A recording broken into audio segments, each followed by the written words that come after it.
I'm Diego Cordovez. Adam Schoenfeld. Welcome to The Scoop, brought to you by Full Tilt Poker. Today we have a special guest. We always say special, but this is genuinely special.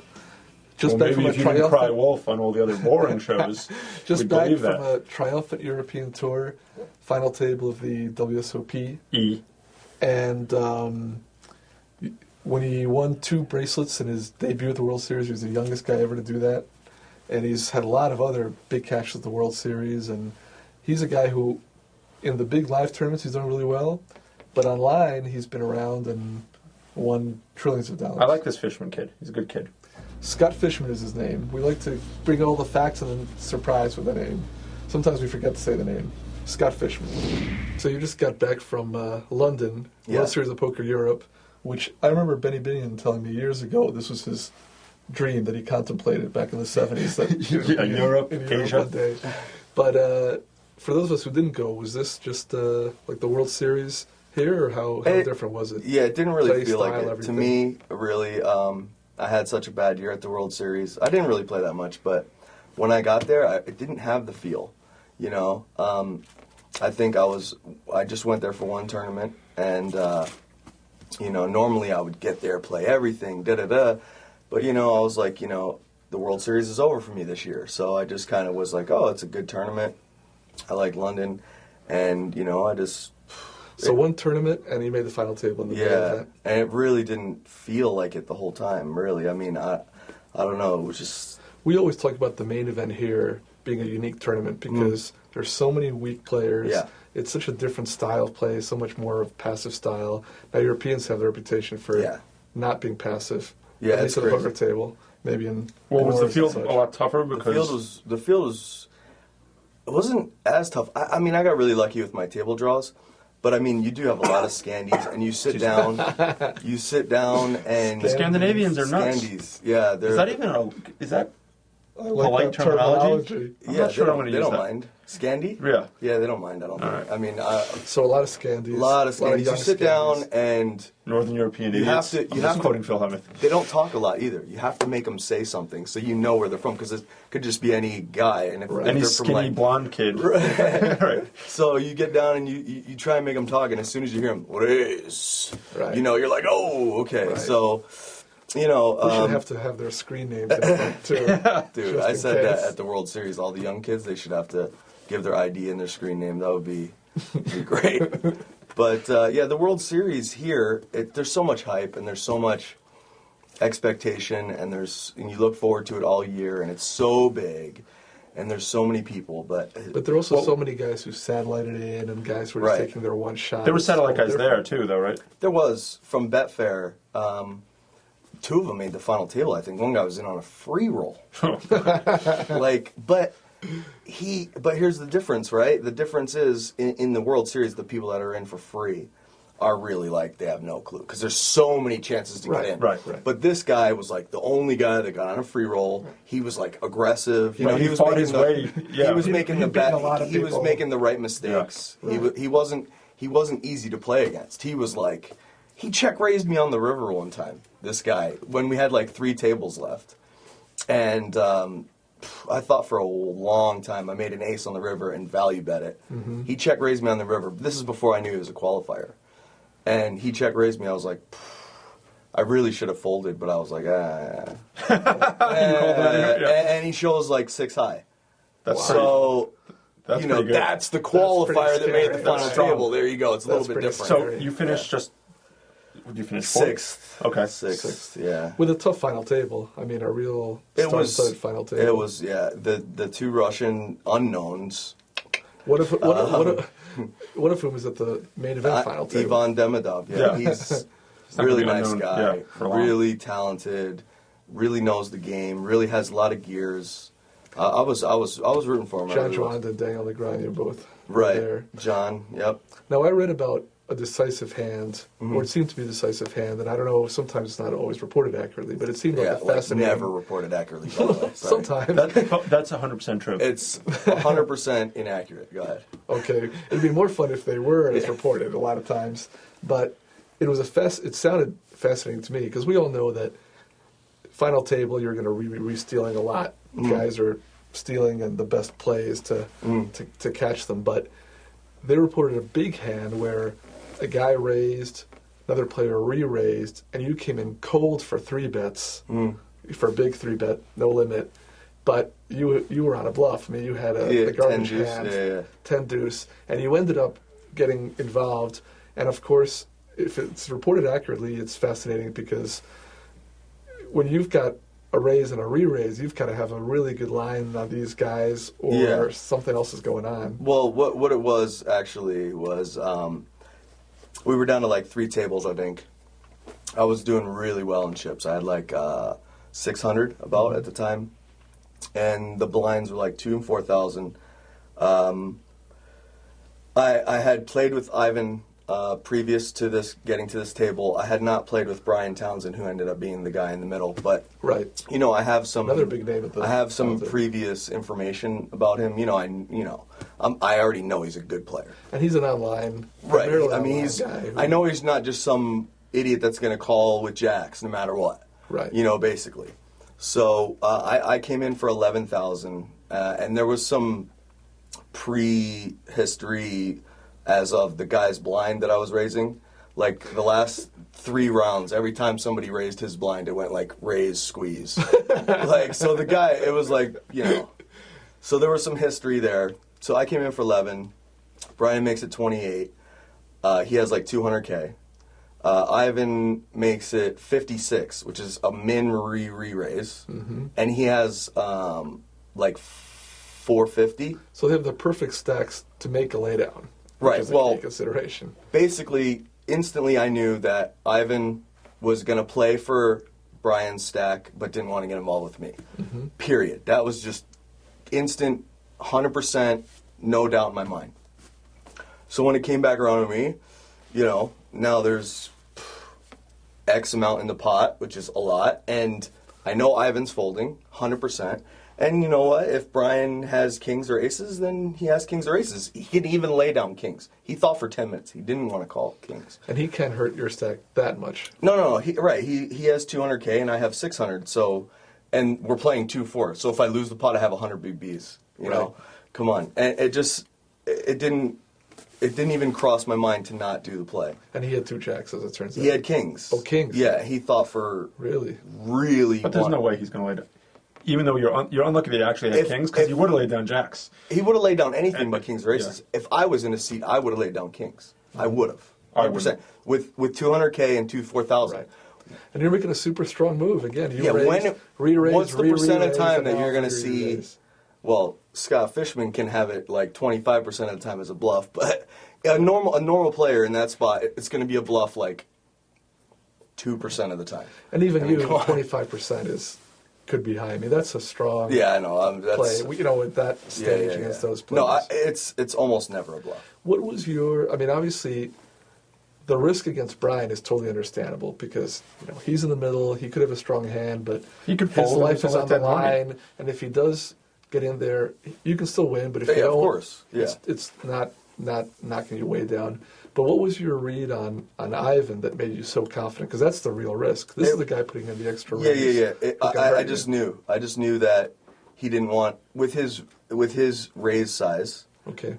I just knew that he didn't want to play against my. The size of his raise looks like he's trying to isolate against Brian, and I mean, it also looks like he's representing aces. Right. You know, but no good player does that. And I already knew he was a good player. I already logged some hours with him at the table. And when it went 28-56. Well, they don't represent aces if they have aces. That's my point, right? So no good player would have aces there. No good player. And I put him in good player category, so it just was an easy play. Now, this isn't really a bracelet. You'd agree with that, don't you? I think it really is a bracelet, but it didn't feel... It's not. It's not a main event. I don't think it... See, from the standpoint of marketing this, we talked to Jeffrey Pollock about this on the show. Yeah.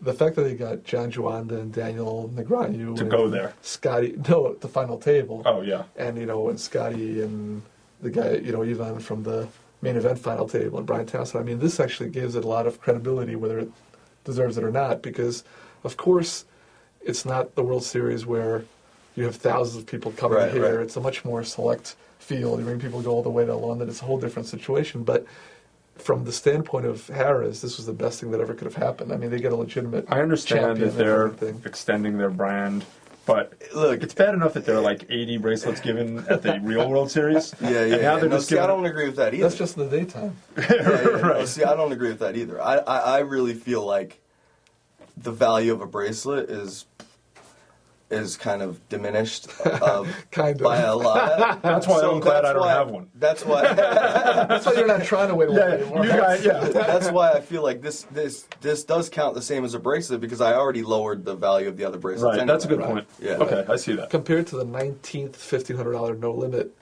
this is more legitimate. right. I mean, Absolutely. Yeah, or the one. How about the one that's after the main event, right. like the night event? They don't give a bracelet in Yeah, that. they do. Actually, like 2 years ago. 3 bracelets last year Yeah. after the main event. A few years ago, they gave out a whole bunch, like 6 bracelets after, during the main event. Like in the second Yeah. champ. This- After that's the main a- event, I can't even play. I mean, Right. to me, a bracelet should be in an open field event at the World Series of Poker, and the World Series of Poker is defined as the summer tournament Yeah. in Las Vegas. It's gradually creeping. And the thing is, Jeffrey Pollack, for whatever criticism people have of him, very savvy, very smart, very shrewd. Yeah. And when we asked him about expanding to Europe, he said, well, we had 1 event last year. We're just going to have 3 events. So, next year there'll be 5 events. Right. And then he said, well, we don't do it for the circuit events yet. And then we'll see that maybe a couple of the circuit events will... And it's kind of the gradual creep, which is smart. If they just said tomorrow, all the circuit events Right, are going then to everyone's- Well, they really- be a big outrage. They really are going to have to be able to hold, like you said, it has to be an open event. They can't sell out. In order for it to be a true bracelet, like, they don't have much room there for... Right. Maybe 250 players a day max. Right. So, they better. Now, in fairness, they used to have all these bogus events in the 70s. They had the businessman's event. Do you remember that? You No, weren't too no. young. They had a businessman's 70s. event. What's the 70s? Yeah, they had a businessman's event that was supposed to be not for pros, except Jay Heimowitz won it 4 times. It was just Yeah. you were a businessman if Eric Drake said you were a businessman. Right. Exactly. So it's not like it's been the purest thing ever, but I said on the scoop in the past, in the future we'll all have bracelets for 15 minutes.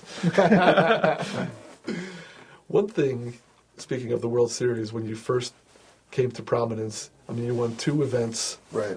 away. The youngest guy to win 2 events, and now, of course, other young guys are... Much younger, Yeah. young enough to be your son. Right.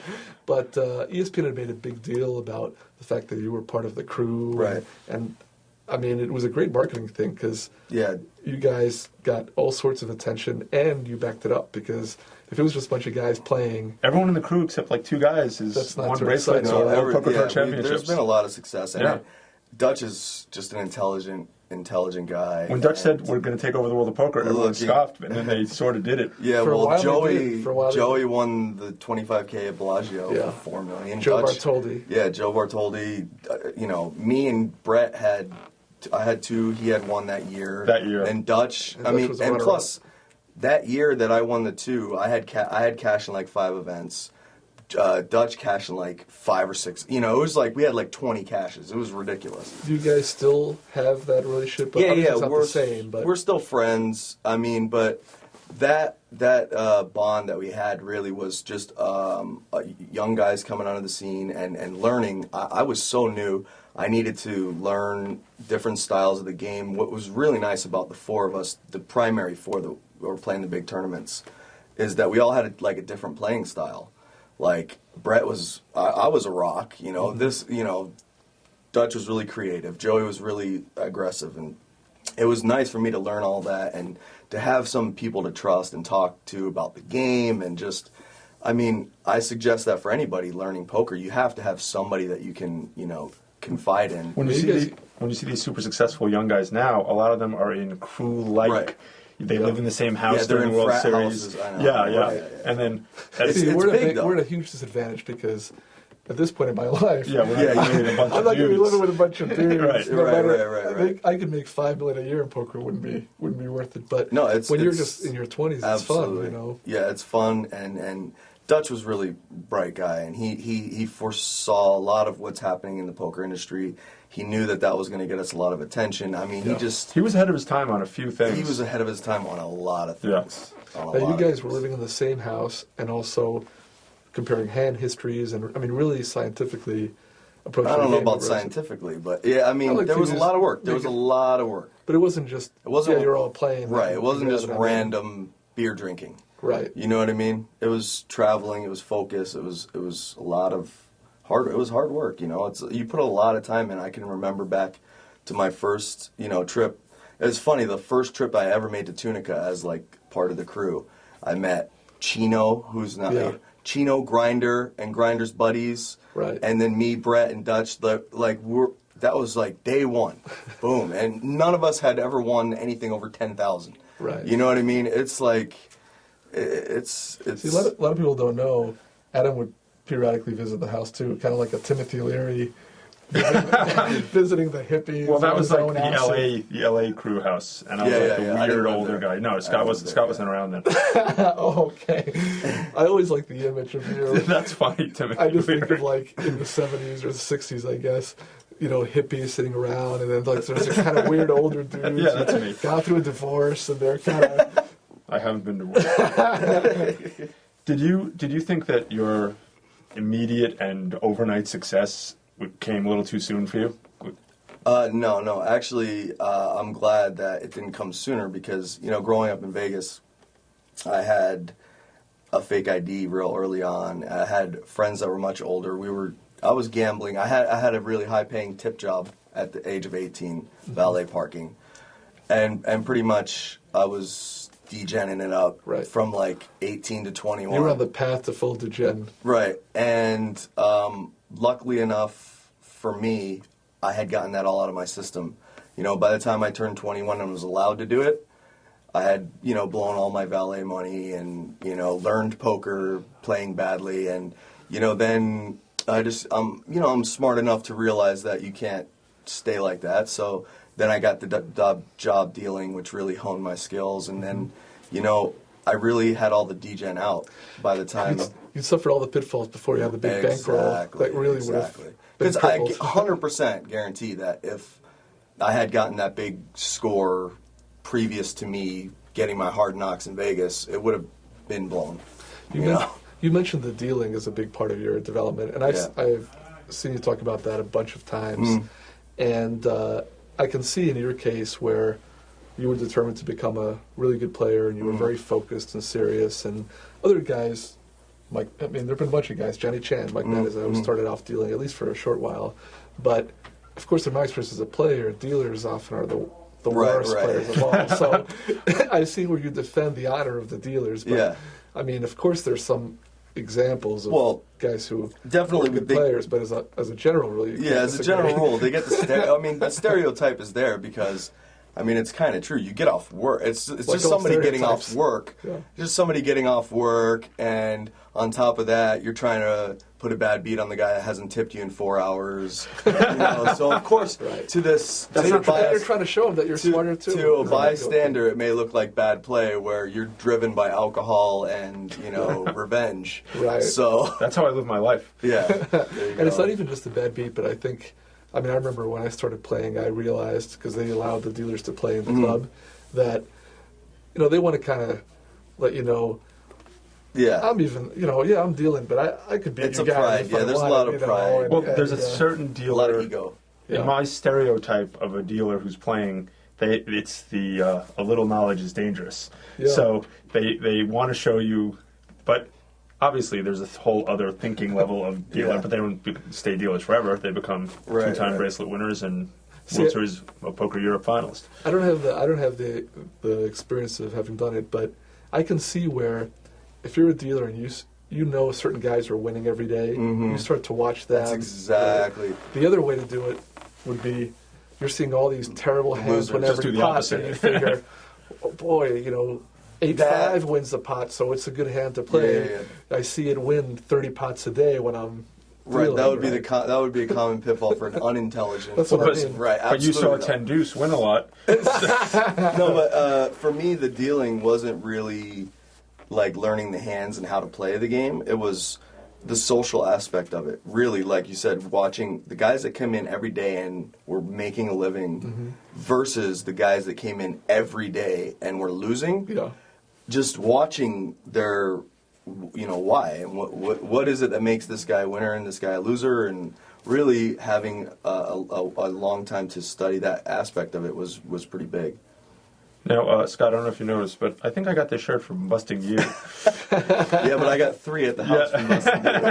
This wasn't a competition, but I just thought I'd point that out to you. I wore this in your honor. Thank you. Scott is one of the most you. prolific Red pros, and I consider it an accomplishment in any month if I can even be close to him on the Red Pro leaderboard.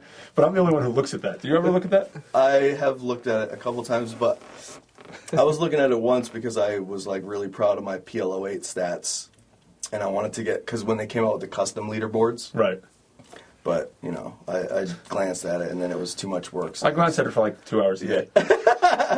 What I like about all that is that a lot of guys emerged on the internet and playing millions of hands. Like, you'd see them everywhere. You're one of them. Mm-hmm. I mean, now there's like been 2 generations since then. But you were one of the first guys who was playing sit and goes all day long and tournaments all day. And a lot of those guys have disappeared, mostly just through burnout. And when you talk to them, they say, that's enough. I want to play a little live and mix it up and play some cash games. But somehow you still have the capability of like multitabling and putting in big hours of play. And what's the formula? What gives? Because I think it's really an exception. I mean, I just think of all these guys who, at a certain point, they just burn out on playing so much. Yeah, I mean, I've been told many times that I'm going to burn out, and I always kind of agreed that it probably would happen, but still hasn't. I still put I don't multi-table as much anymore because I'm getting older and, my eyesight's going. But, no, I don't know why I don't multi-table. I'm just like... Meaning you really play one, or just not no, I don't. 12 or something? Sometimes I play one when I'm laying in bed, but... Right. I play, like, on Sunday, 8 was the most I got up to. Well, that's still a lot. But that's only because I didn't get knocked out of any. It's not like I was playing 8 continuously the whole day, where I used to always have 8 going. But as far as just playing online, like, every day when you're not in these big tournaments? It's the fact that I don't play cash games, I think, because cash game, it feels like a job. It feels... There's no light at the end of the tunnel. There's no when to stop, when to start.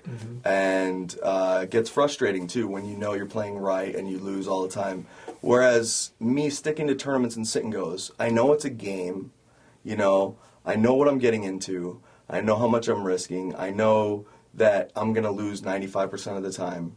You can't say that in cash games. Like, just the mentality of being a tournament player, I know I'm going to lose.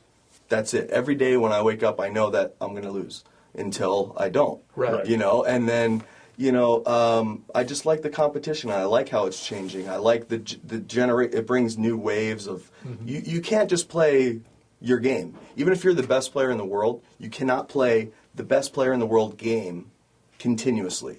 And so I like the fact that it changes and there's stuff to figure out. And that the tournaments are getting bigger, which is nice, and the styles are evolving a lot. Yeah, it's just it just holds my interest. When it stops changing like that, it probably won't hold my interest anymore. When it stops, when there's no more F-tops now, there's F-tops 3 times, 4 times a year. I know you love the F-tops. They're so great, because they're bigger tournaments, but there's tons of satellite winners, and so it's a little bit easier, and it's just there's a little bit of more competition and prestige. It's not just the same opponents. Exactly, and it's not just a tournament where, winning 40, 50K doesn't even really raise my blood pressure, but like winning 20K in an F-tops, even though they're all bigger than that, would be like, yeah. I just want that football jersey. I want, you know what? I want the football jersey as like as an Iron Man chip. instead because I have my custom avatar. You know what I mean? have to have the jersey. Like Eric Lindgren's got the jersey. Jersey with his and the head. Yeah. No, but I know. I want to be the first to get. You're gonna have to talk to them. I already told him to make it. I said, here's what I said. I want a mini football guy like in place of that. Did they agree to that? Yeah, he said he'll make it, and wow. for whenever I win it. See, I was holding off winning one of those because I didn't want the jersey. Yeah, I don't want the you've done- jersey, you've done a dude. good I really job don't so want the far. jersey. Yeah. Well, we need to promote that because November 5th coming up is the next. Yeah, what's today? F-Tops. Today is October 17th. 2 weeks. Sweet. In 2 weeks, November 5th, a whole new series, and each one seems to get bigger. Yeah, they're And so they great. do more and more satellites for them, which is key. So it's going to be Yeah. good again. But those are fun. I mean, They're really fun. mean- They're I mean, you know, something to wake up for. So that's coming right up.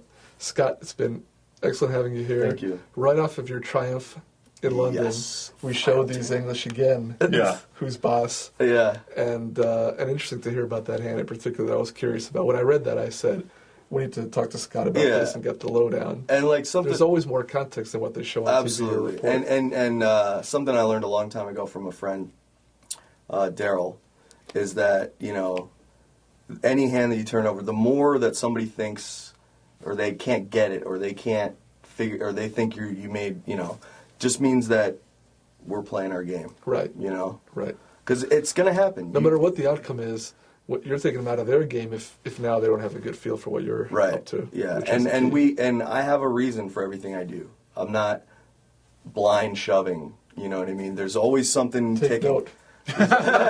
There's no matter what it may look like, there's always past history.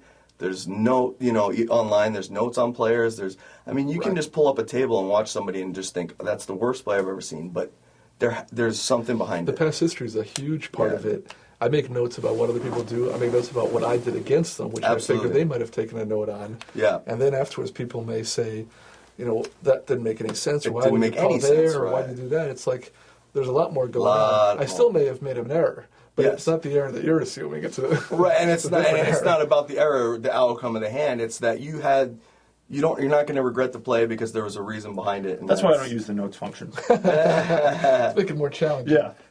Anyways, a lot of fun talking to you. Thanks, Scott. Thanks for coming by. No problem. Thanks for joining us on The Scoop, brought to you by Full Tilt Poker.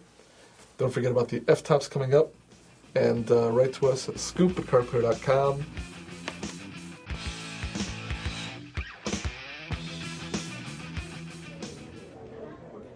Two bracelets. Awesome. Well, you know, these aren't easy to win. I remember this one like it was yesterday. My opponent had me down to my left. Sorry. Anyway, it's down to my last few chips. So, I had to call. We play at FullTailPoker.com.